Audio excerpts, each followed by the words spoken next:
It's our time. It's our time.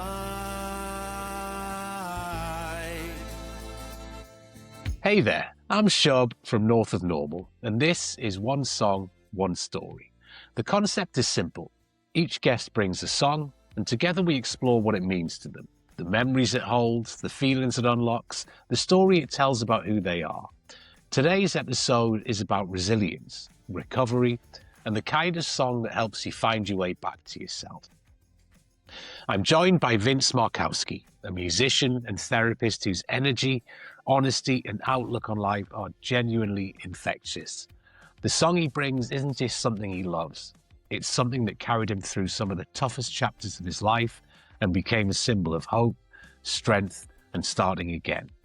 This is a conversation about music as medicine, about finding light after darkness, and about what it really means to make up for lost time. All right, let's begin. Enjoy. Welcome to the One Song, One Story podcast, Vince Markowsky. How are you, sir? I'm doing excellent today. It's very sunny in Syracuse, New York. Sun finally came out. Fantastic. And on this nice sunny day, if your day today was a song, what would the title of that song be and what would the vibe be? Do you mean my song that had the most impact on my life or just according to today? No, just according to today. Oh, wow. All right. I'm a musician. Here we go. Ready? Yeah.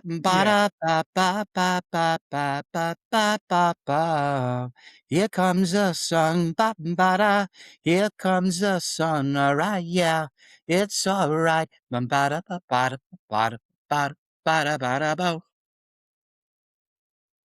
Thank you very much. No one's ever sung their song before.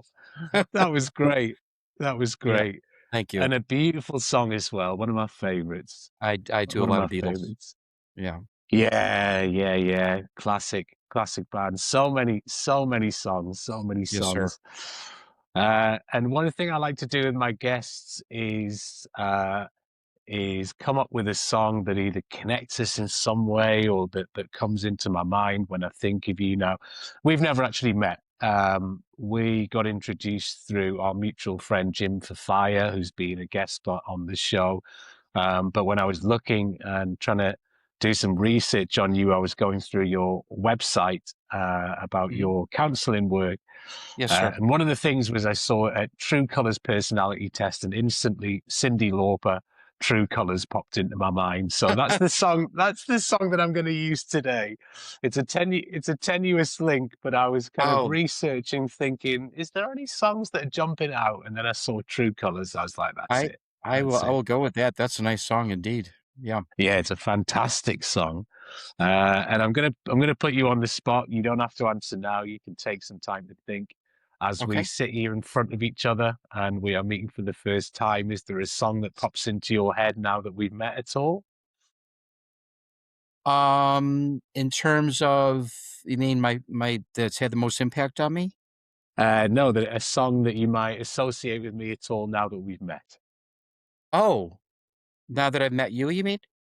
Yeah. Boy, it's not hitting me right now, but can I say it when it pops up? It's going to take a little Of bit. course. Okay. Yeah, of course. It's Okay. always a question from left field. I feel a bit cruel asking it sometimes, but I thought you never know what's going to happen, so I'm going to ask it anyway. Okay. Now we were chatting before. Now you're a creative guy. You're a musician. So when did he first get into music and start playing guitar?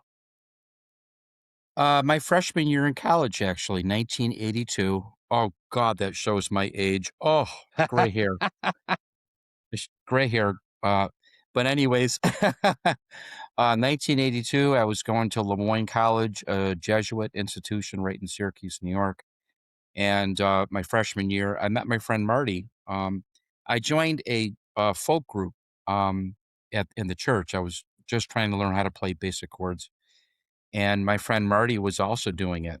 He was going to Lemoyne. He was a commuter. I was on campus.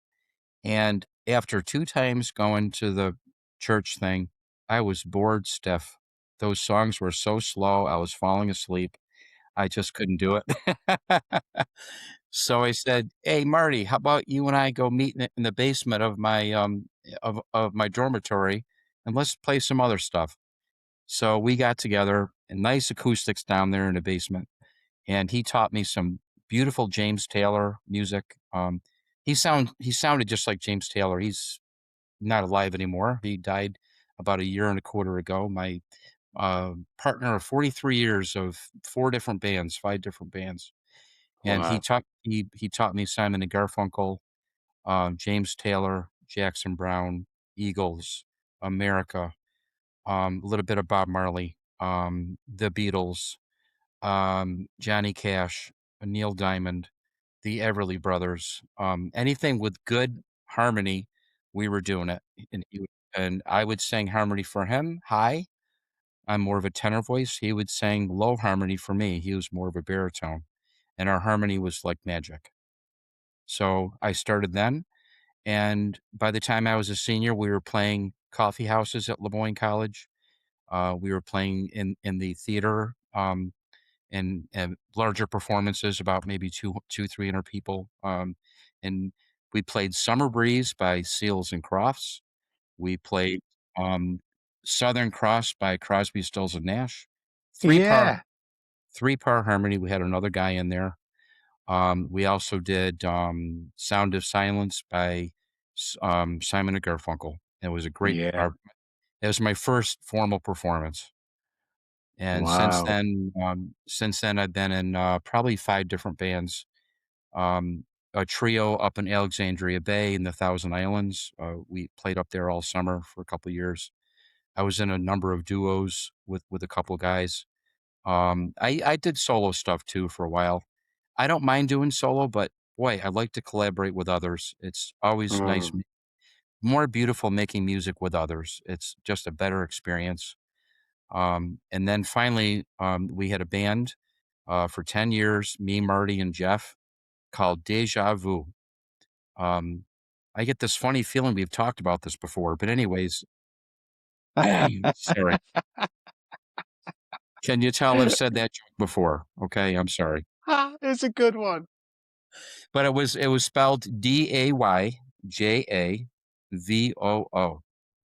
No one could ever spell it, but we were a three-part harmony band, real tight with our vocals, and mostly Crosby, Stills and Nash, American Neil Young, James Taylor, Eagles, Jackson Brown, stuff like that. So, and Wow. and and now I'm playing solo in Syracuse, New York, Central New York, bars, wineries, breweries, restaurants, and now I'm living in Florida for maybe 3 to 4 months out of the year.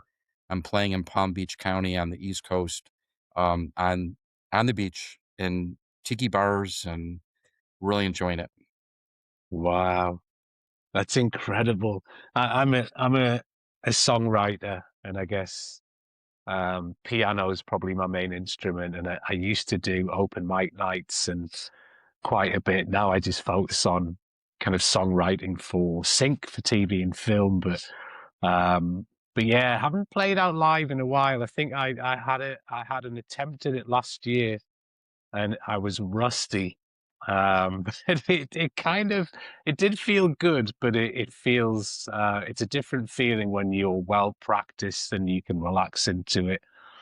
First time after 3, 4 years playing was There not you the go. most relaxing, polished, and I Yes, didn't I even have. practice beforehand. I turned up thinking, I always remember these songs. I didn't remember the chords, I didn't remember the lyrics, and they're my own songs. But yeah, You're right. it wasn't the kind of the experience I'd imagined, but Right. it was still Yeah. fun all the same.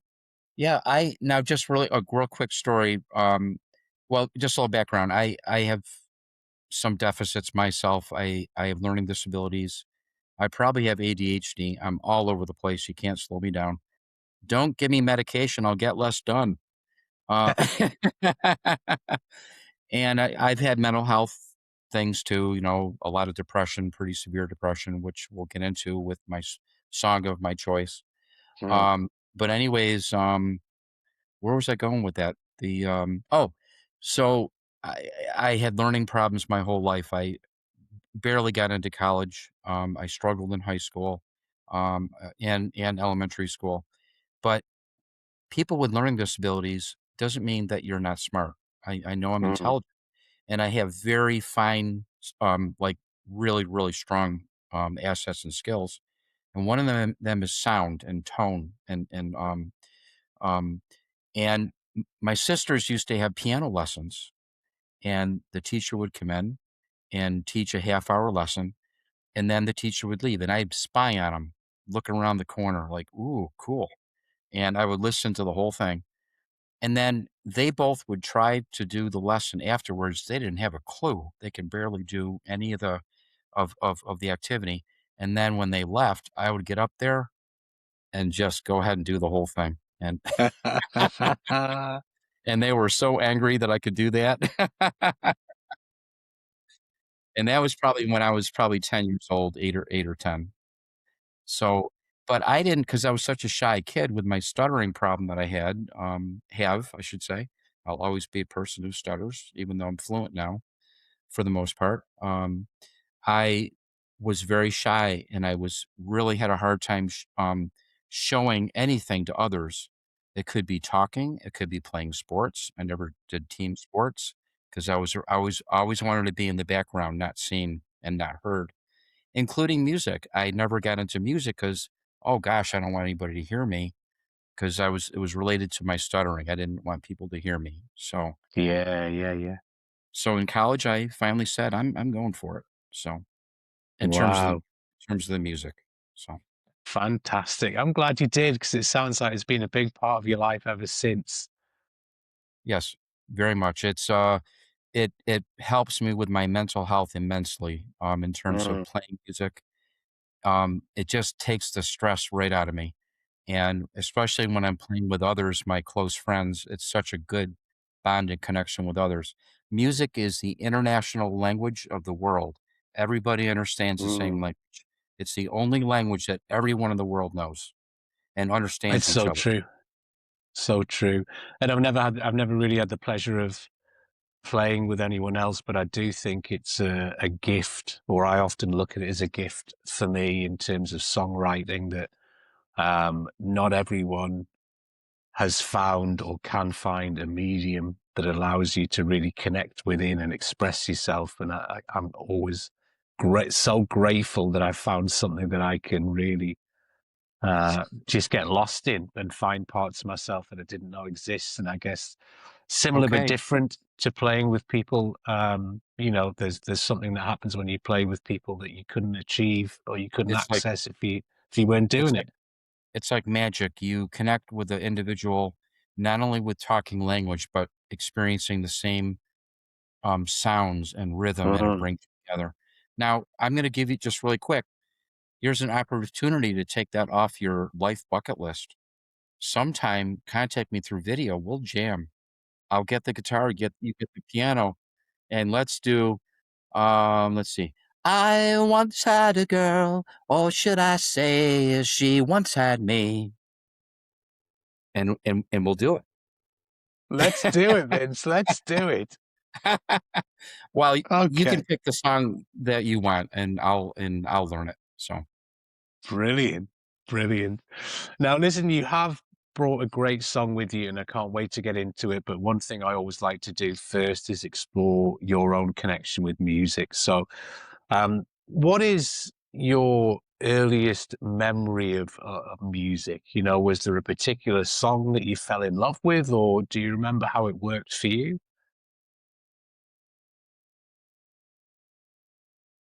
boy, I tell you, Jim Morrison and the Doors, believe it or not.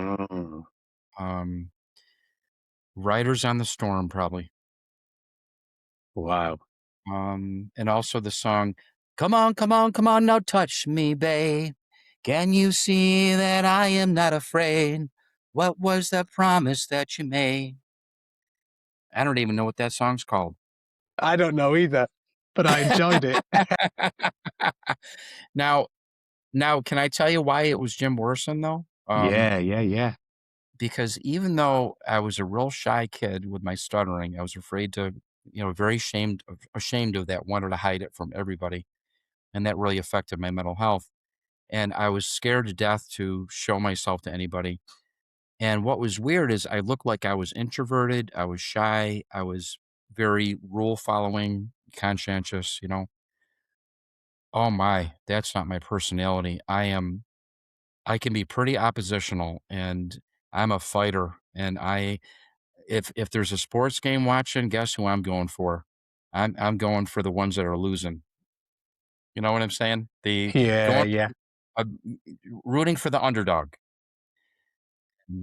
So anyways, Jim Morrison really represented that. He got arrested on stage for things that you probably know of that I shouldn't talk about, but you know, he was a real oppositional guy.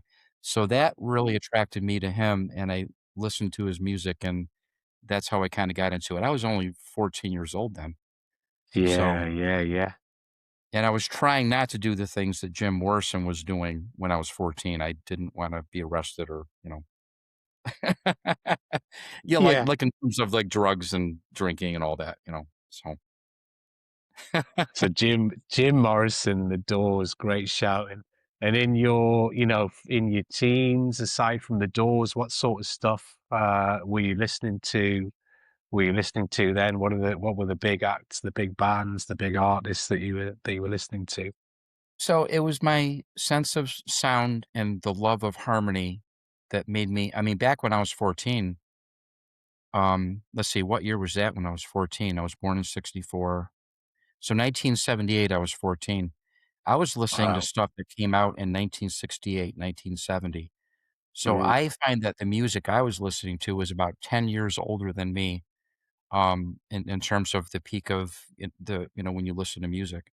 And it was Crosby's, like anything with harmony. Crosby, Stills and Nash and Young, the Eagles, Jackson Brown, of course, Simon and Garfunkel, their beautiful harmonies. mm. Marty and I did probably 8 Simon and Garfunkel songs. James Taylor, of course, with his beautiful harmonies, with Jackson Brown and all the people that sang with him, Carly Simon, Carole King. So anything with beautiful harmony. What else? You know, Yeah. It's so very interesting. What do you think it is about those kind of harmony bands that appeals to your ears so much? it's the beauty of the sound of how the different notes come together. Usually harmonies are thirds, fifths, sevenths, ninths from each other. And I'm not too much to the technicality. I can't even read a note in music. I Me can't neither, read yeah. anything. I don't have any interest. Because of my learning disabilities, I can't do it, don't want to. I probably could, but it's too much work. I'm more into the sound and just making it happen and to play it. But to answer your question, you know, I think it's connection with others. Mm, Connection with others. When you're harmonizing, you are completely connecting with the other person. You are in tune with their voice and their cadence and the rhythm and the tone and being in pitch, everything. You're connected with them. And back when I had my stuttering problem and I was afraid to talk to anybody, I was lacking connection. Oh, whew. Oh, sorry. And maybe take your that's why I time. liked it. Maybe that's why I liked it because it's wow, that's such a connection I can feel. So, Mm, no, it is incredible. I watched recently watched a documentary on the Beach Boys, and there was a real interesting segment, and I brought it up now, and I don't remember any of the detail. I never do. There's a real interesting segment on Brian Wilson and the way he wrote harmonies. yes, Um, and he got to a point where he'd almost sort of cracked this formula for whatever the song was.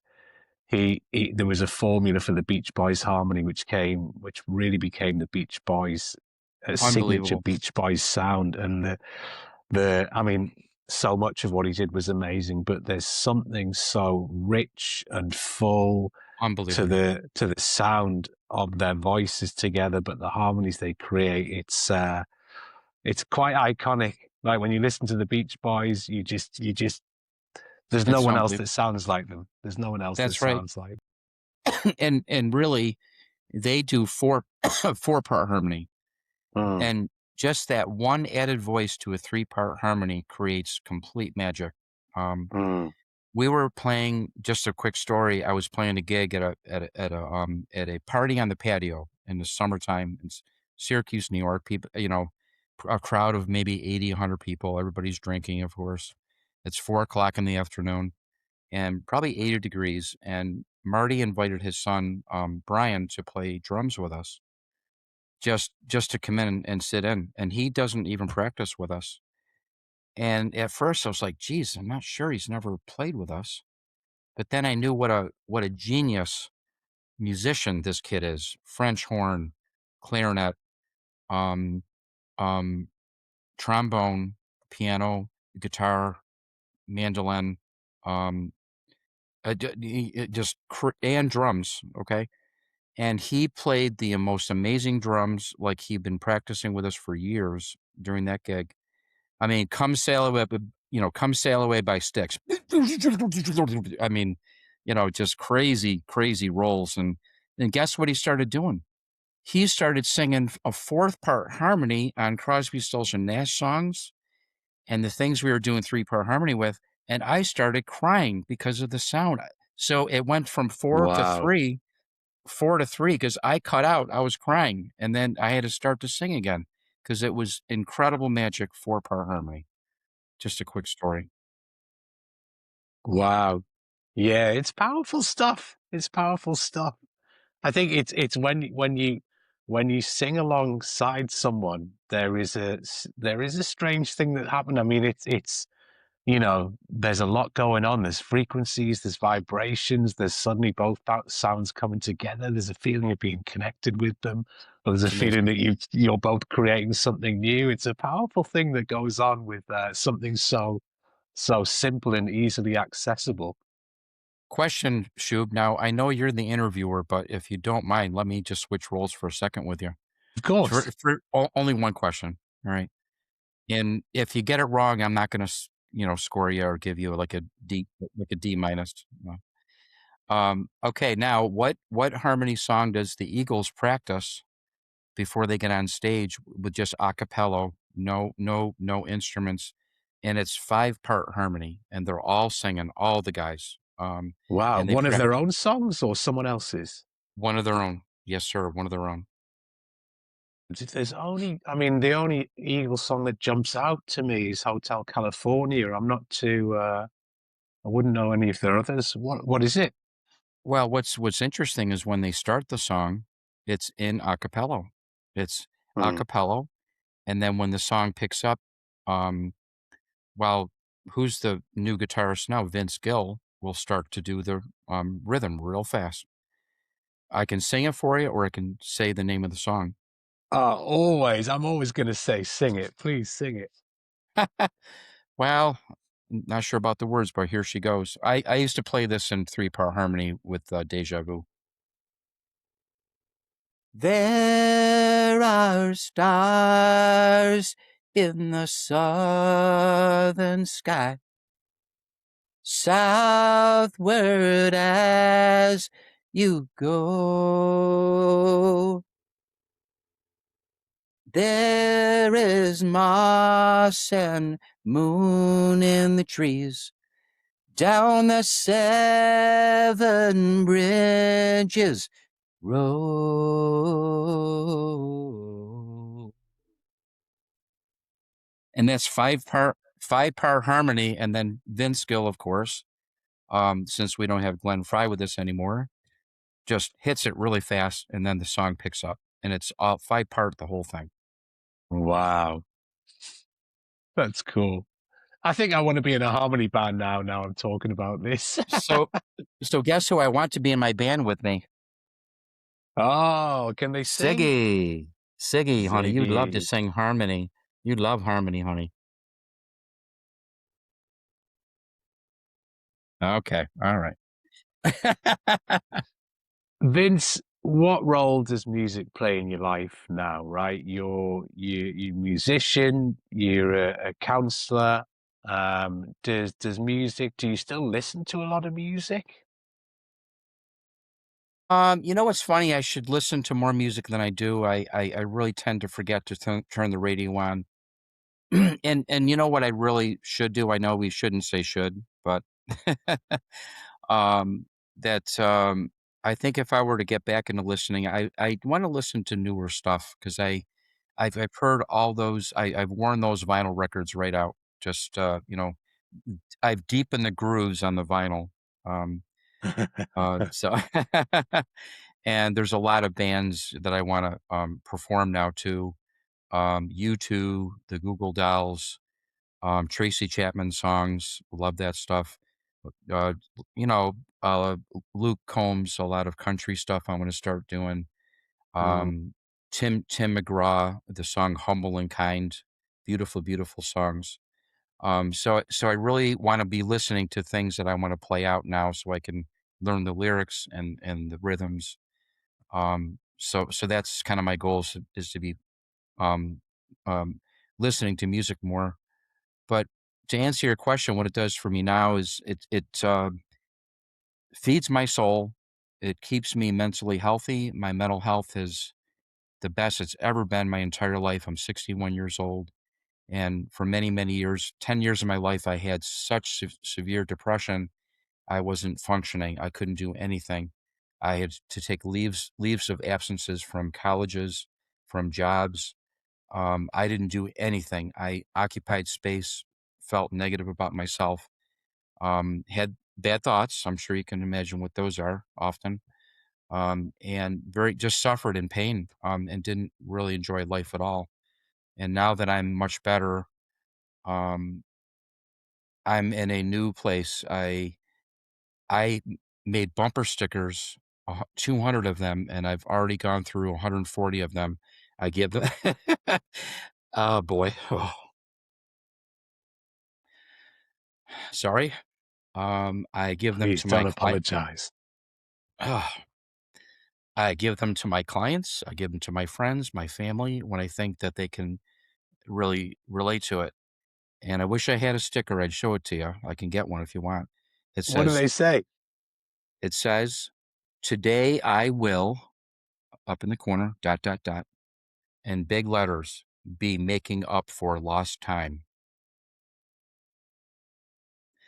And that's my life philosophy now. I'm making up for those years I lost of suffering by enjoying my life, doing all my life passions, all the extreme sports I do, kayaking, kayak touring in the Adirondack Mountains.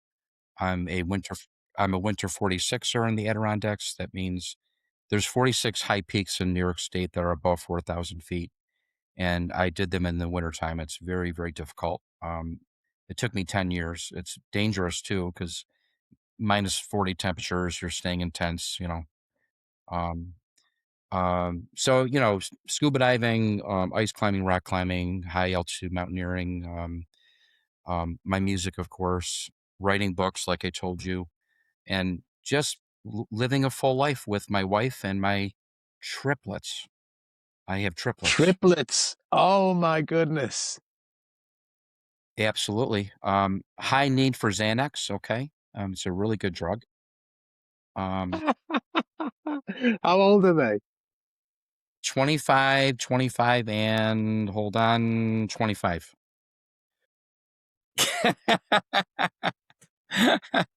Thank God. Oh my God. When they came Oh, home from the hospital, I had to get the heck out of there. Uh, all right, 2 pounds, 5 ounces, 2 pounds, 14 ounces, and 2 pounds, 15 ounces. And from all the stress of that month after they were born, I lost 6 pounds, 8 ounces. Sorry. Sorry. Anyways. oh, this is great. Wow, triplets. That's Yep. fascinating. Um, Yep. listen, That's I think it would be a great time to get into your song choice, okay? But I think a quick heads up for anyone that's listening that's new to the show, we are not here to break down music theory or studio techniques or anything like that. We are here for the stories, the memories, and the moments songs get tied to. So if you haven't heard the track, Vince, is about to talk about, please press pause, take a second to listen before we carry on. And trust me, the conversation will hit a little differently once the song's in your ears. So, Vince, could you please let us know the song that you brought with you today, please? Sure. The song is called Riverside by the band America. Um, it's not called the band America, it's just America, period. Yeah. And I listened to this before. I was saying before we started recording. Uh, Either I have heard this song or it just feels like a song that I've always heard because I didn't recognize the name, but it's a beautiful song. So thanks for bringing it in. Always curious to know, when I invited you on the podcast, was it instantly this was the song choice, or were there a few other options that you were thinking about? This was the song choice.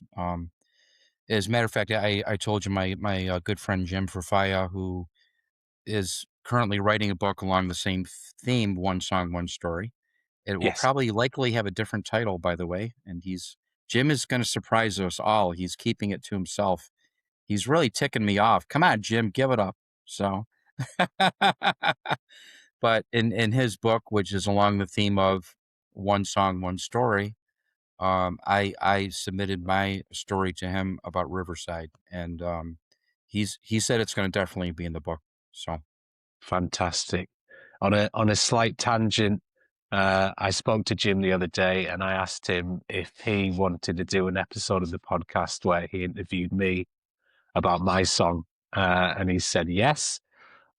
So we are going to switch seats very soon. Jim's going to host, and I'm going to bring my song. So I'm really excited about it and a little bit nervous as well, but it should be great fun. And just with yeah, your, yeah, sorry. just really quick. So I decided this is really crazy. This is happening about a week ago, or 5 days ago. I had an epiphany in the morning. I couldn't believe it. It was based on two conversations I had with two different clients the day before in their counseling.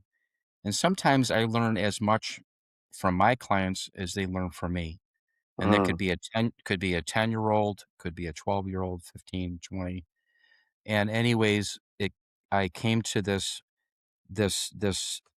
an idea of a book that I want to write. And so I called Jim excitedly and I told him about it, and we are already on our way to write it. Jim's going to edit it for me. I don't want to give away the title yet, but it's um, anyways.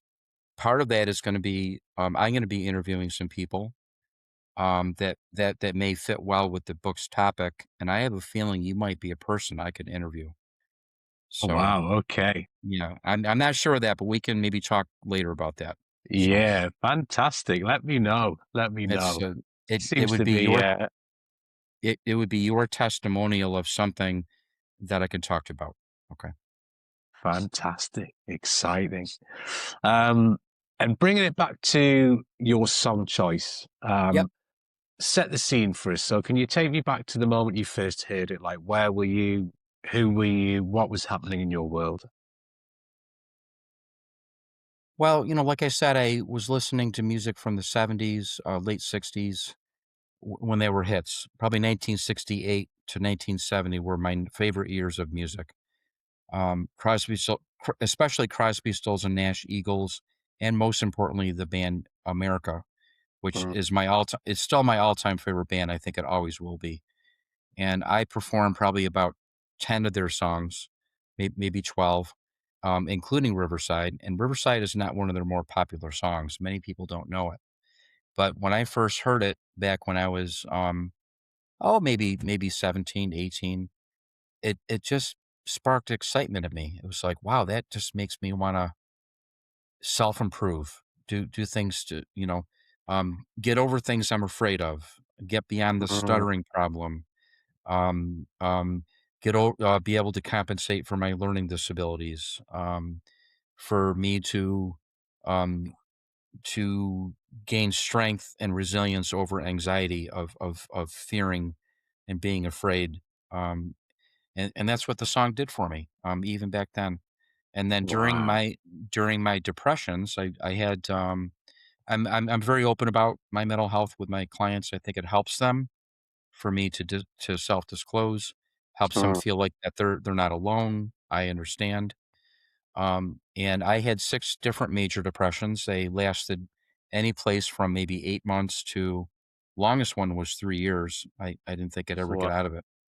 And I tried everything, medication.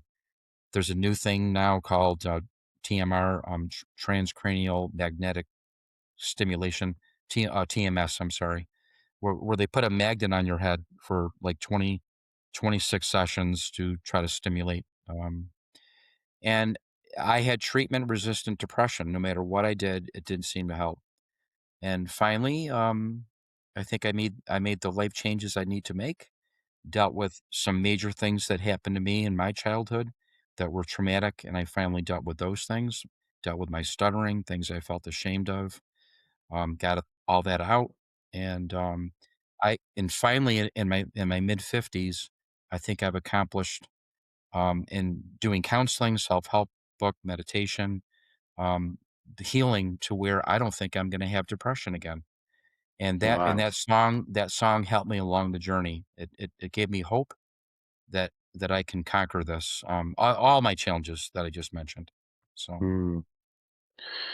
I mean, thank you for sharing that. And what a journey and what an impact for a song to have. And I mean, when you first heard this song and you said it kind of hit you and sparked something, do you remember what it was? Like, was it the lyrics? Was it the sound? Was it something you could even describe?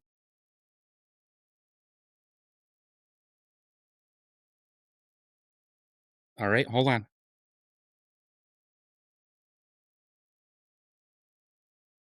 I'm going to play you the first part of the song, and this is what hit you. Okay. Hold on.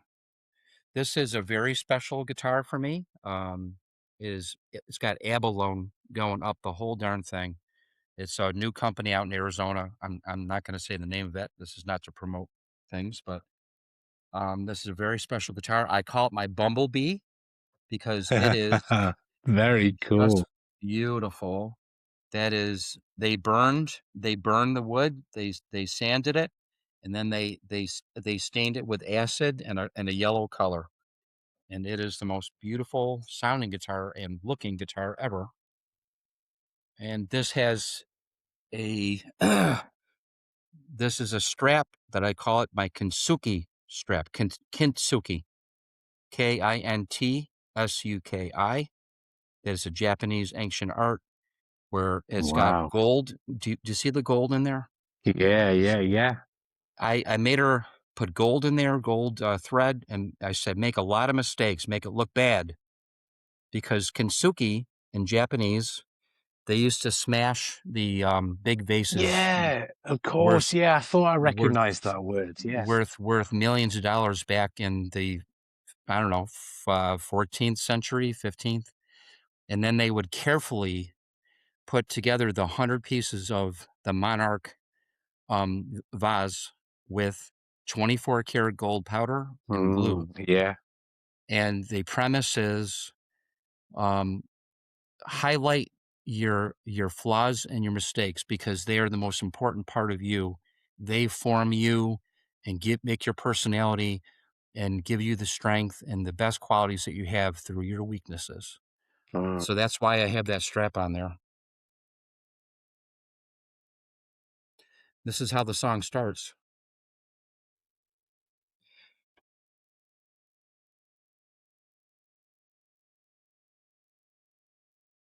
It's a very progressive thing. And then it goes,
It's that beginning again.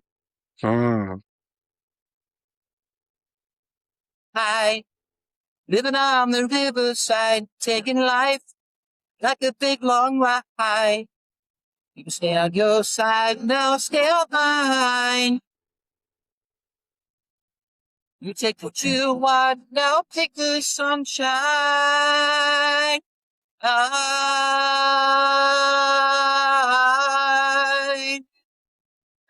Do-do-do-do-do.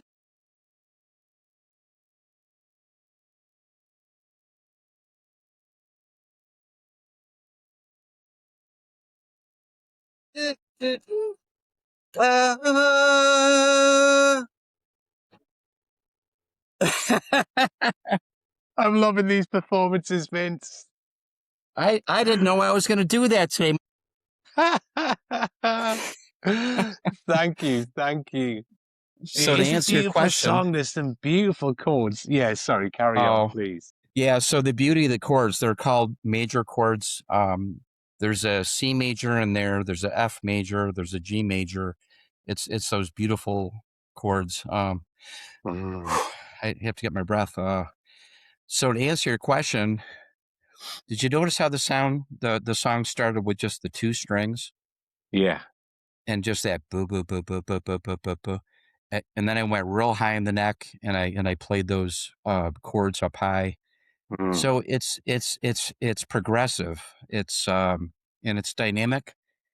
And with so my depression was more like the two strings playing. Just Yeah. couldn't get beyond that. And the song builds and it builds and builds and gets faster and louder and more exciting. And that's really people with mental health problems. That's what they're doing is they're going into hope and excitement.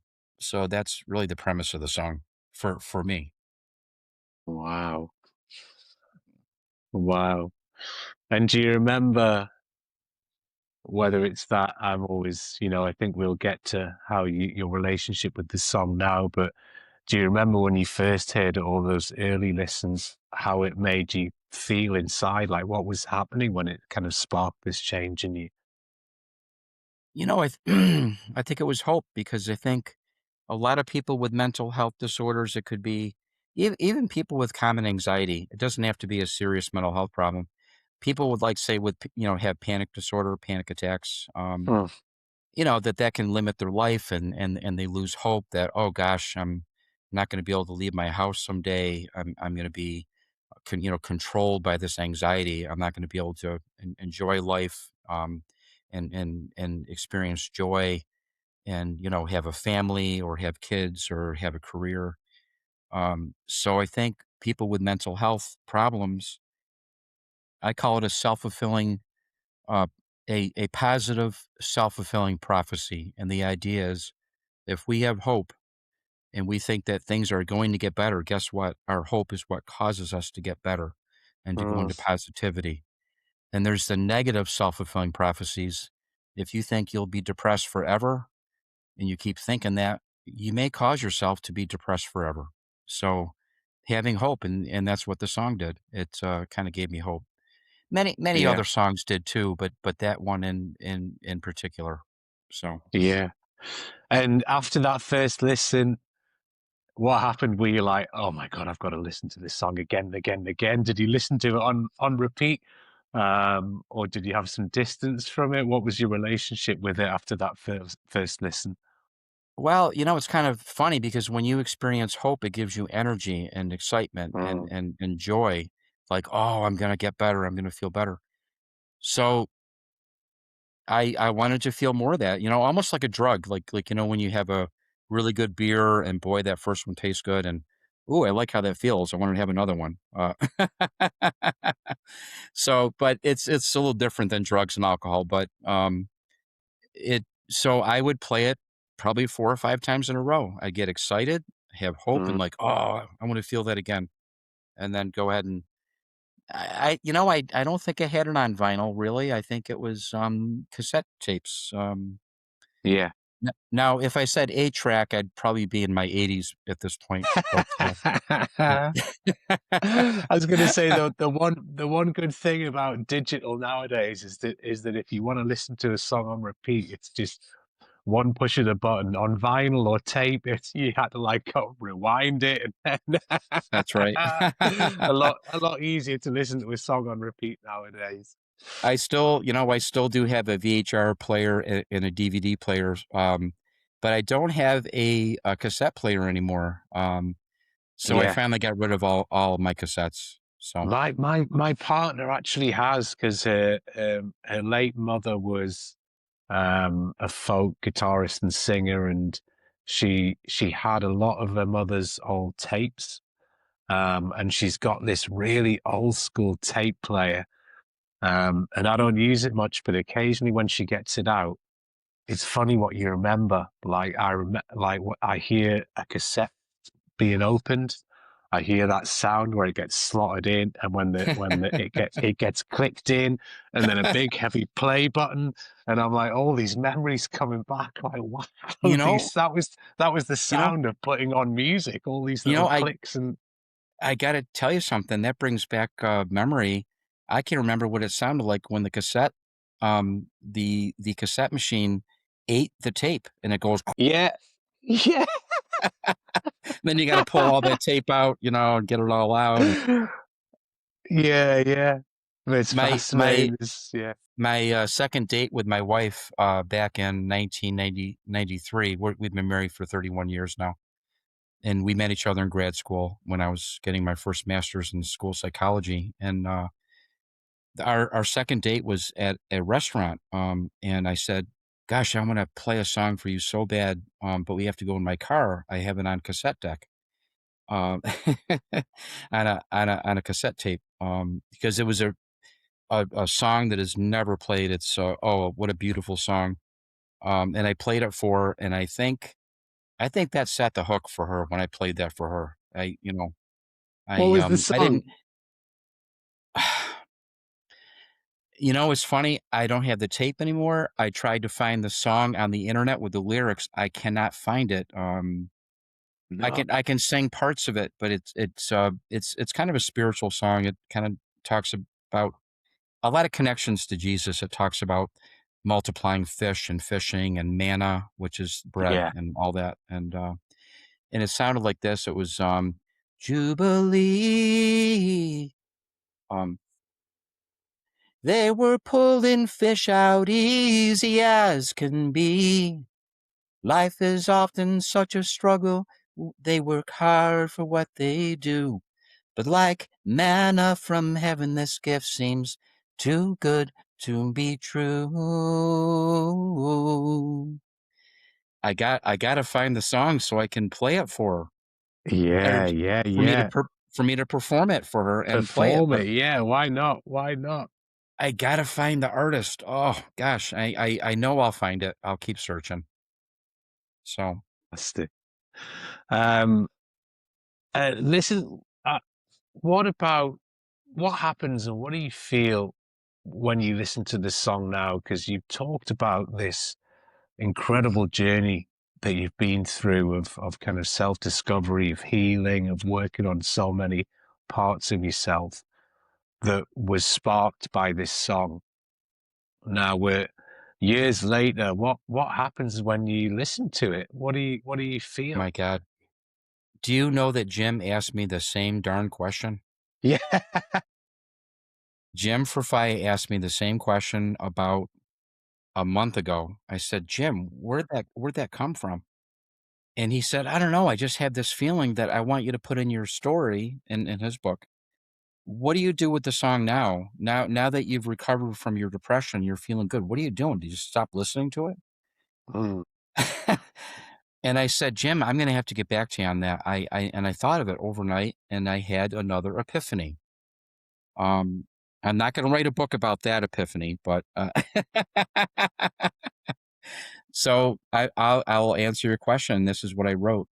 I will send you my story, and I did find it, by the way. Oh, you know what? I'll read that section of the story. Do you want me to read it now for you? Please do. Yeah.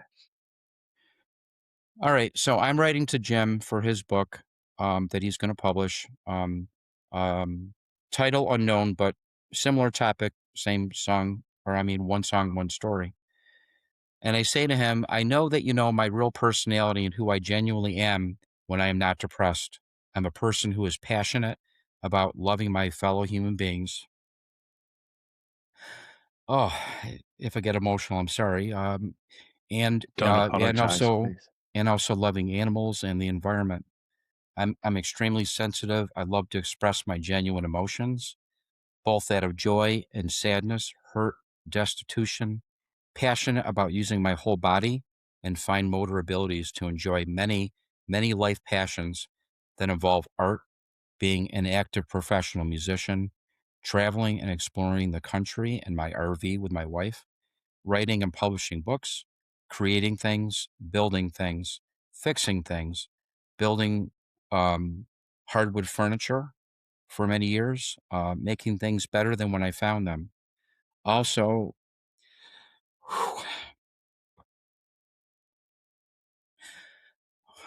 also my other passions include several sports, including scuba diving, cycling, bike touring, kayaking, kayak touring, boating, and hiking in the Adirondack High Peaks, both in winter and summer.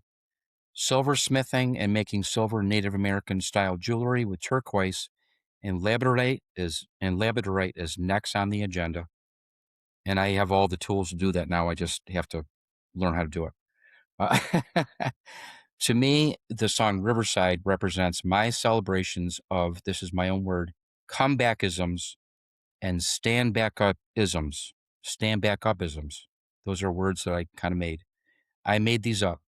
From transitioning back from my deep depressions and going back to the typical joy, passion, and happiness that I have in my life related to my career as a mental health therapist, to my multitude of life passions mentioned above, and most importantly, to my love and companionship I have in my mutual sharing and my relationships with my loved ones, friends, and don't forget my beautiful dogs.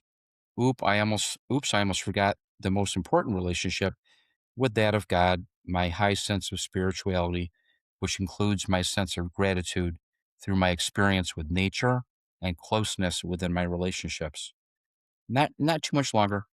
When I listen to Riverside, it reminds me of and helps me to regain my incredible sense of resilience, recovery, and return back to strength, pure joy, and my strong need to fight for myself, for my life, and to fight for others for what is righteous and good. It also reminds me and helps me to keep in perspective the importance of humility as being selfless versus selfish in my ongoing quest to use my previous pain and suffering as a medium to minimize and prevent the suffering of others. Lastly, my favorite lyric in the song, you stay on your side and I'll stay on mine. You take what you want and I'll take the sunshine.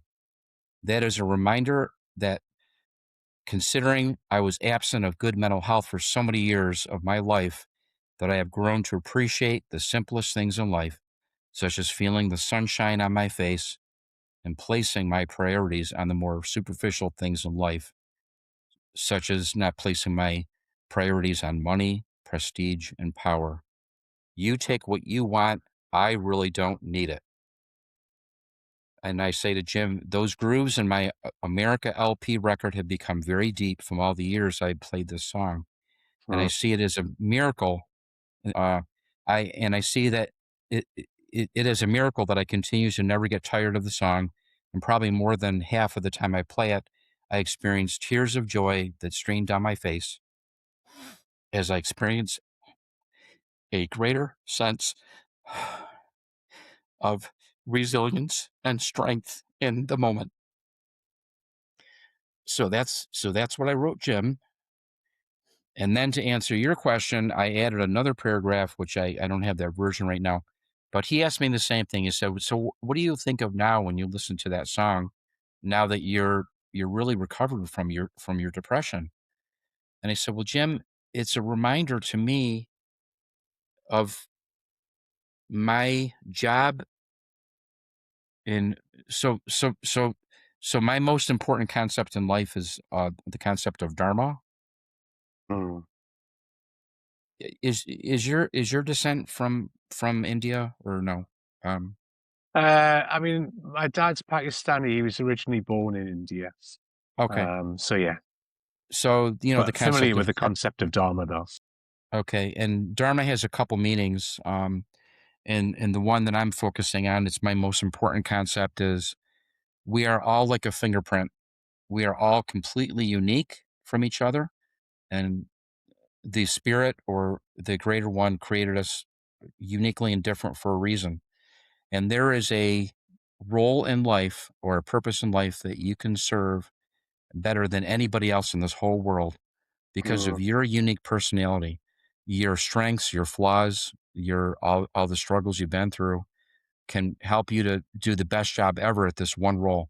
And if you find that role, you have found ultimate happiness, your dharma.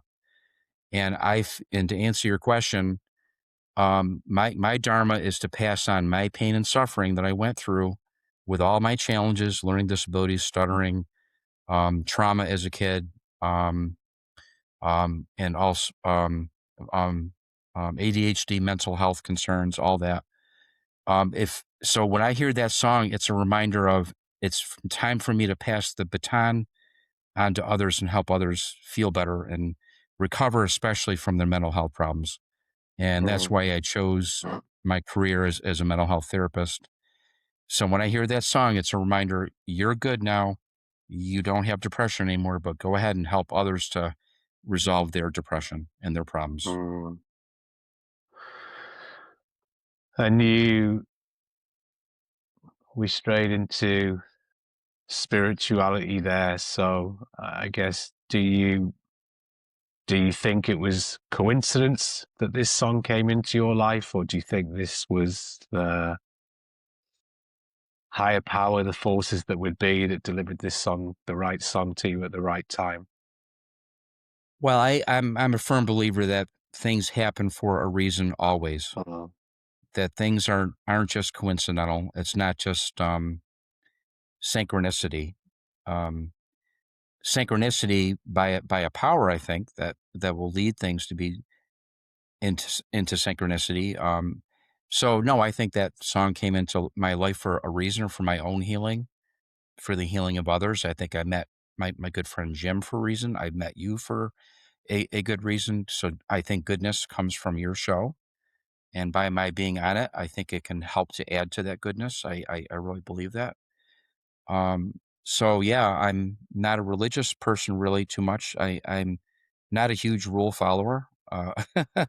And there's a lot of rules in religion, and I'm more of a spiritual. My church is in nature, and through love in people mm. and animals, and so that's how I function. And if Yeah. that answers your question.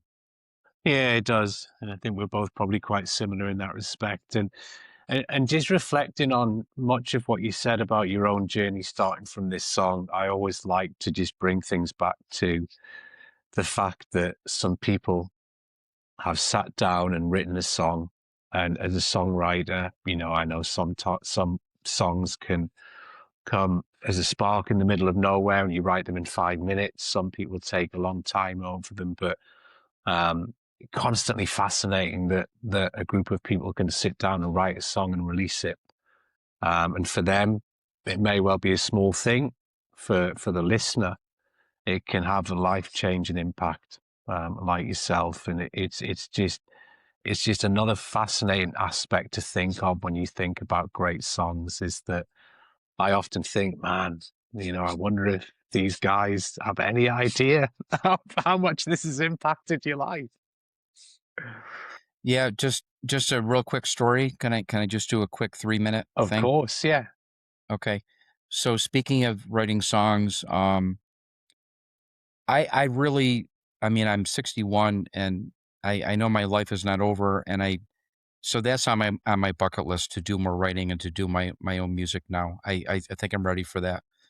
And I did write my own song. It was my first one that I wrote, probably, oh my gosh, at least 18, 20 years ago. Um, And I came home from a party. It was 2 in the morning. Yes, I did have a number of drinks in me. Uh, went to the pub, as you call in England, going to the pub. And um, so I got home and I was very emotional. I was thinking of my life. My stuttering problem, I really resolved it for the most part. I was still on my journey of being able to not be afraid to speak with others and not be ashamed of if I had trouble with my speech.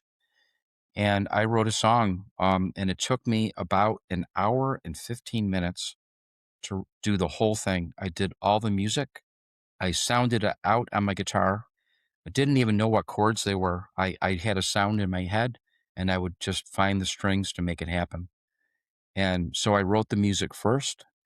Um, or I guess I wrote the chords down after, like maybe the next day, I had to write the chords down so I didn't lose it. And then I wrote the lyrics, and it's got 3 verses. It's called Shine My Light. And it's basically about the whole idea of when you can shine your light to others and show your true self, and nothing gets in the way of doing that, you make the world a better place if it's your genuine Mm, self. And it was a song about how I wanted to make an impact on the world, and finally resolving my speech problem. I could finally express myself to others and have more of an impact on others through my career, through my music. Um, and I'll send you the uh, the lyrics to that song if you'd like me to, just so you have it. I'd love you to, please. Yeah, I'd love you to.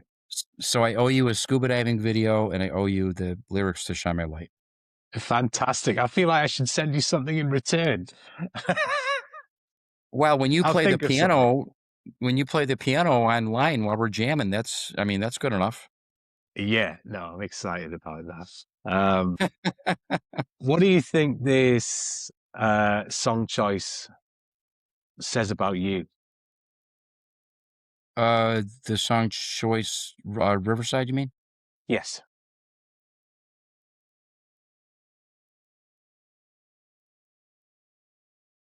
I think it's a reflection of my personality. I'm pretty sure I have ADHD. My mom gave me coffee as a kid to calm me down. I was like a hurricane. I would destroy a room just jumping around, you know. I was a bull in a china shop or a kid in a bedroom. Uh, um, and I'm a very spontaneous person.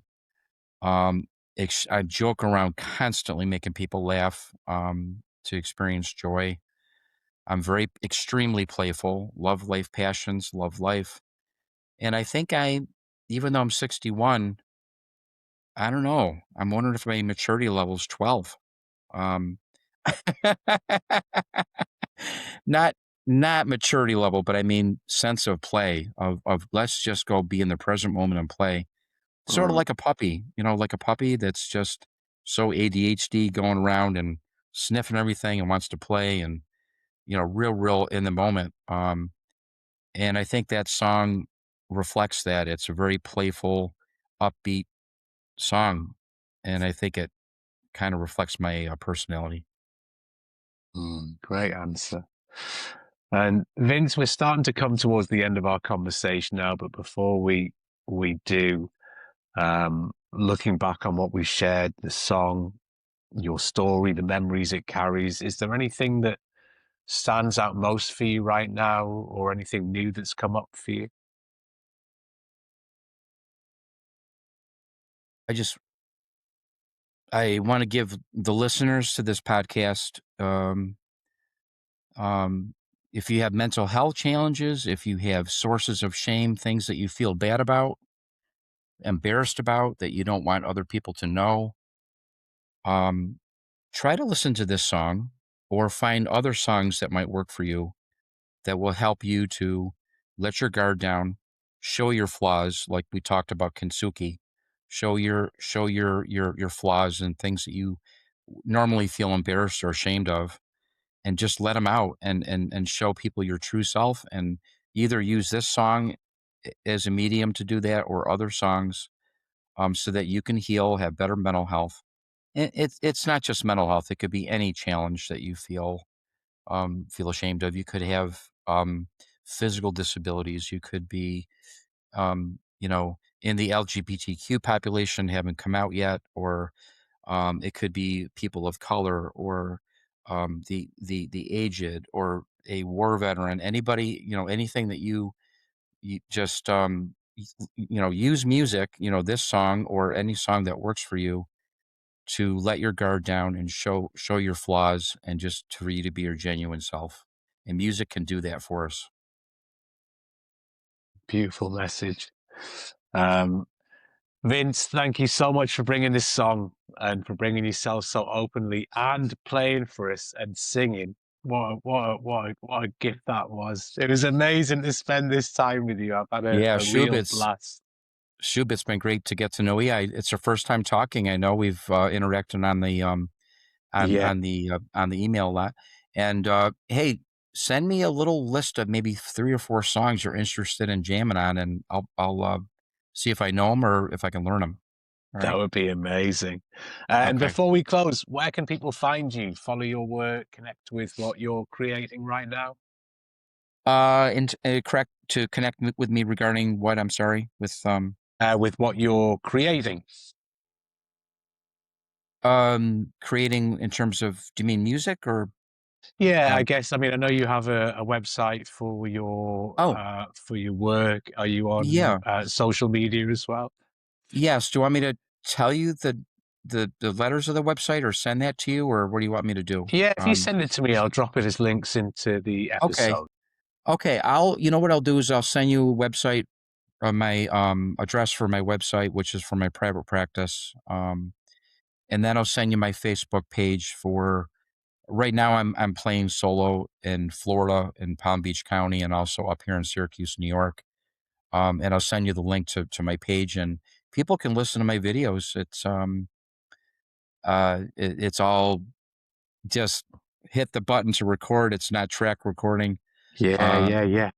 but it's pretty good recording. I'm lucky to have some pretty good gear. So, okay. Perfect. Oh, Vince, can I send a link to my book too? In terms of, of oh, I'm course. sorry. Yeah, yeah, So yeah. Of course you can. I published a book in 2014, called Setting My Words Free.